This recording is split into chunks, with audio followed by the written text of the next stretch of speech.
So they form what they call a Piconet. A Piconet has a master. Now here another thing which has happened over the years. Previously all the networks used to have masters and slaves, but not in 2015. We don't talk about slaves anymore, so we call them primary and secondary. But this is not today. This is old technology. This age is showing. They have masters and slaves of that era. Okay? So there is a primary station or master station, and it is controlling these things. Now, when you are in a different scenario, yeah. So are you referring to the difference in terminology or technology? Just terminology. Yeah. So I mean, previously everything we talked about, HDLC had masters and slaves, Bluetooth had masters and slaves. So many protocols. Basically, when they need a coordinator, we call them master. Everybody else is slave. But nowadays we don't like to call that. Right? We call them primary and secondary. So it's just the technology. Technology is still the same. SDLC has not changed. But if you write a book on SDLC today, you would say primary and secondary. And so on. If you develop a new protocol today, you will call them primary and secondary. Alright, so this is a primary, these are all secondary, and each primary can have up to 7 secondary active, and rest of them is sleeping. So we call them parked. So you can have a network of up to 255 devices, one Piconet, one network with one master, and everybody else parked. Now, parked means not talking. Basically, they are sleeping, and generally you never have this size networks. You always, generally you have one and one. Generally your phone is talking to the headset, maybe that's it. Maybe you have watch talking to that one, number 2. Maybe you have something else, number 3. So very small networks. Okay? And in this scenario, which I just described, you can guess who would be the master. Your phone. So one of the nodes becomes a master. Again, this is not a special node or a special, this is just a function which is generally assumed by something which is more powerful. Well, no, actually phone is generally, I'm just saying that because the phone is the central point. Headset is just an accessory for the phone. Two phones, huh? Yeah, one headset can connect to 2 phones at the same time. One headset can connect to 2 phones at the same time. Exactly. Yeah, that is the second consideration here.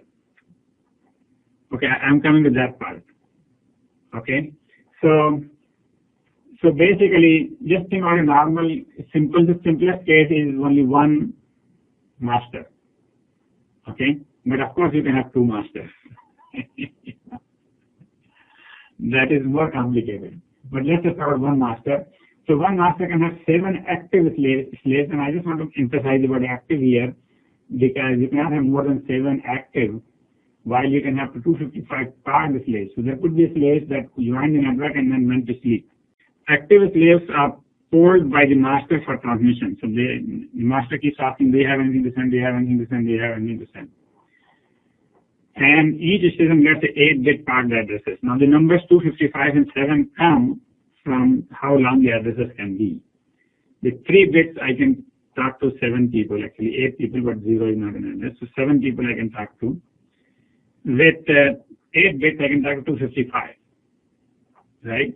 So even though you might have a global address of 128-bit or 48-bit or whatever, but when we are talking, when you come to the network, we give you a nickname, a short address, which is either 3-bit or 8-bit.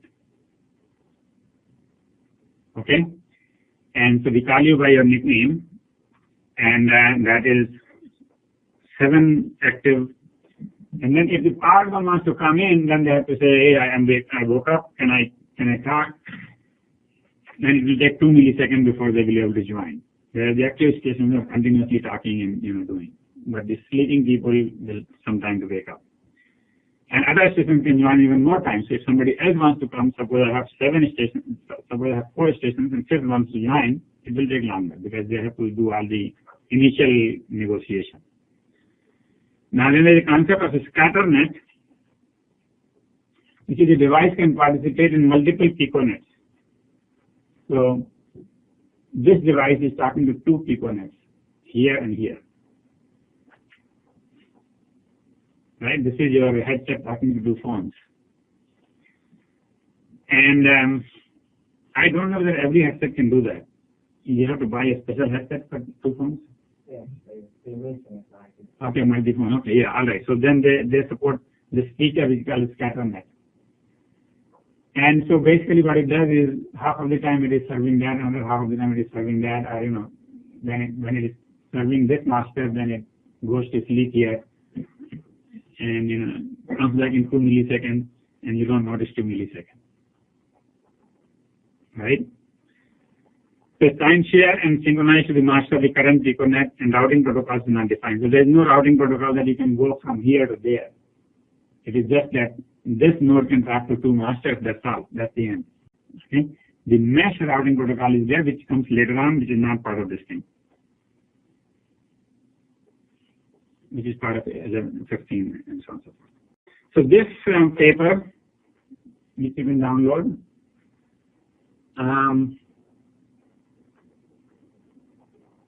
is very easy to read and has a good introduction to Bluetooth. So please do that. Now frequency hopping. A little bit more detail about frequency hopping. So these are the rules. We'll go slowly one by one. 625 microseconds using a 312.5 microsecond clock. So this clock is just half of that. 625 divided by 2, you get this number. So the clock increments every 312.5 microseconds. When the clock becomes 2, you know that time to hop. And time division duplex. So basically, so this is only one frequency, right? But we do time division duplexing like on the road when there is a construction. We talked about that one side goes, and then when the one side is done, and the other side does on the same road, walk on the same road, right? That is time division duplexing. Actually, in something there is half duplex, but that is what it is, time division duplexing.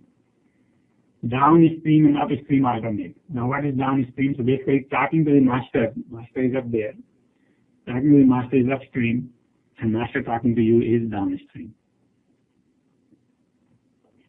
Master starts in the even numbered slots. So the slots are numbered and the master will start. So let's think that this is the master, the first one segment. The top line is for the master. And it starts in the even number. So numbers are 0, 1, 2, 3, 4, 5, 0, 2, 4, 6. Those are all even numbers. And the master can start in that one. The slave can start in the odd number slots only. Okay? The slave can transmit in one slot right after receiving a packet from the master. So the master sent you something, you can say, I got it. You don't have to get any permission from them to talk. Otherwise, you need a permission. Okay? But the only time you don't need the permission is when the master has sent you something, then you say, okay, I got it. The slave can transmit in one slot right after receiving a packet from the master. And packet lengths are either 1 slot, 3 slot, or 5 slots. They're not very long packets. So this 625 microseconds is related to the packet sizes. The shortest packet is 625 microseconds, which is 1 slot, or it could be 3 times that or 5 times that. You can't have anything in between, or anything larger. 1, 3, and 5. And frequency hop is skipped during a packet. So when you're transmitting a packet, you just stay at that frequency, whatever you started in. Okay? So let's see here. This one started here and finished before this slot is over, no problem. This one started here, no problem. This one started there. This one continues because this packet is 3 hops, 3 slots. Yeah, no. See, this is, so basically, when we started here, the very first time, then both the transmitter and receiver know that the packet is coming, right? And we know what frequencies are coming at. And we know what the length of the packet is, because the header will tell you, right? So now we know that for neither the transmitter nor the receiver will move. That's all. How would you know that? Huh? How would you know that other station will not come to you? Oh, okay. So everything is controlled by master. See, the thing is, when you have master-slave protocols, what it means is that you cannot just start talking like this. You have to ask the master, right? I mean, the master will tell you that, okay, so this is why there is polling. I talk about polling. So when there is nothing going on, the master is simply polling. Number 1, do you want to talk? Number 2, do you want to talk? Number 3, you want to talk? Number 4, you want to talk? Number 5, you want to talk? I will say, no, all right, I'm going to talk, right? If number 3 says, yeah, I want to talk, then okay, then, you go ahead, you send it, right? So master and slaves, they know who is going to speak when. Master knows, yeah. This is the case we talked about here. When you have multiple masters, there are virtually multiple masters. You really connect to one master only while you are sleeping on the other network. When you are sleeping on the other network, nobody can talk to you at that time. When even the one phone call is over, then the next phone call will come. Right? So basically, you cannot be continuously switching between back and forth. It takes 2 milliseconds to switch. Right? I mean, to wake up, it takes 2 milliseconds if you're sleeping on one network. So you cannot be talking to 2 masters at the same time. Okay? Our packet is very small, and it has a 72-bit access code, 54-bit header, and up to 2745 bits payload. You add up everything, you will get 3125 bits, which is 5 slots. Okay? Now this is interesting. 1 megabit per second, 625 bits per slot. 625. Yeah, right? So this is basically 5 times that. Access code. What is an access code? Access code is the channel access code identifies the Piconet. Say I'm talking in the Piconet number 3. Device access code for paging request and response. So this screen says, okay, when the master is saying number 3, that means number 3 we want to say something. This packet is coming number 3.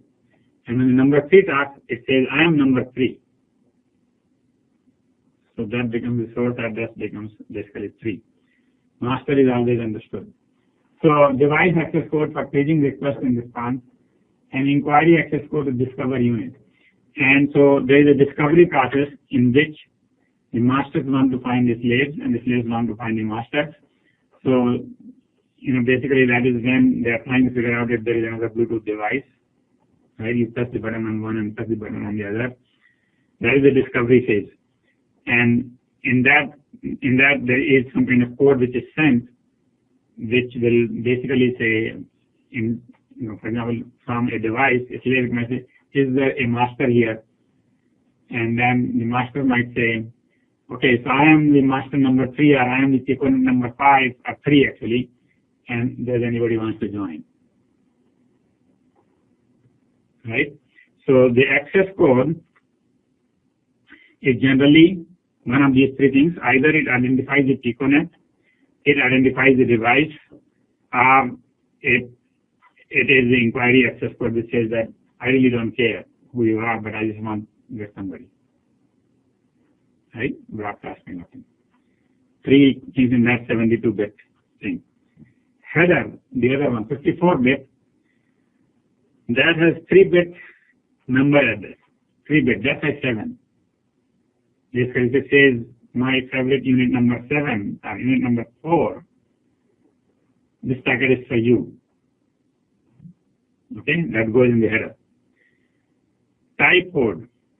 What kind of packet it is? That it is a data packet or control packet. Flow control.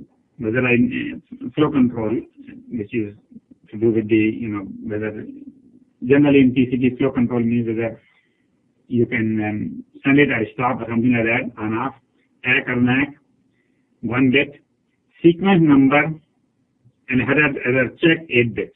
So in 8-bit they have sequence number as well as the header error check. So I think the sequence number could be 2-bit because I cannot think of a HEC which is less than 6-bit. 6-bit error correction, header error check.